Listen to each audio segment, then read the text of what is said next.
Sacre du Printemps is the fundamental ballet of the 20th century, the ballet that changed the course of history. It premiered in 1913 in Paris with Diaghilev's Ballet Russe. It was a real shock to the public. It actually caused a riot in the theater. When it was performed at the Châtelet, people were outraged because the music was so complicated and it was not melodic.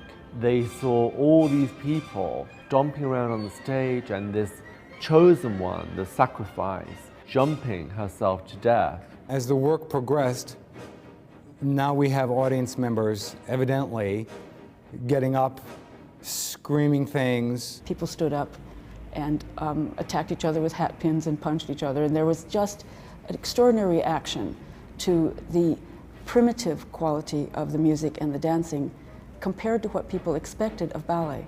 The women and the men all in the same unisex smock, brilliant colors, crashed together row after row with these ritual signs, and the women with long braids flying and whipping each other with their braids, the men bearded. They stormed the stage. They didn't want any more of it. It wasn't what they had expected to come and see the Ballet Russe perform.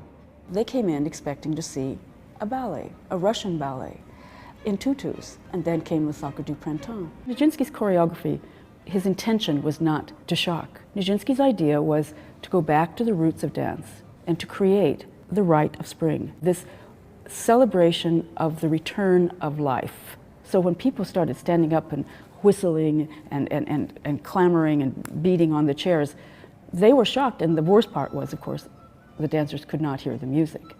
After the performance itself, Diaghilev was the one who said, "This is exactly what I wanted."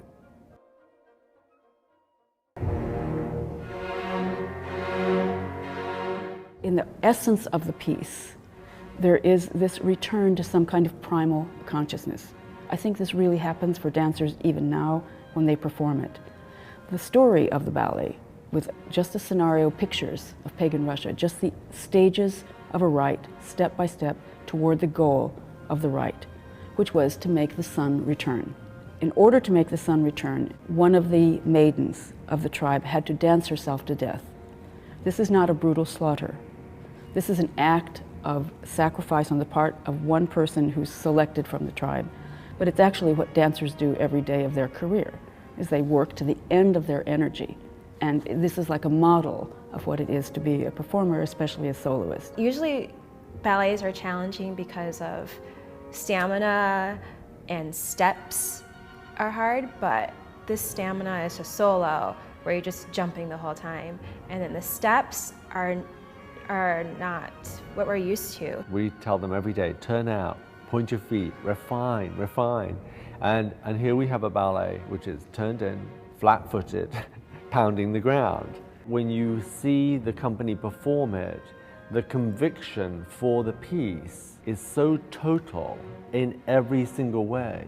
You've got 42 people on stage, and everyone is committed to making the entire piece work. It's overwhelming. It's a powerhouse. It belongs to the Joffrey. Robert Joffrey's vision was always that he wanted to keep these works alive. This company was the company that spent all this time reconstructing this wonderful piece of work. You just can't help but be so stirred by it. It's not what people think ballet is. It's not tutus, it's not point shoes. It's a whole company committed to this sacrifice. And it's just stunningly beautiful.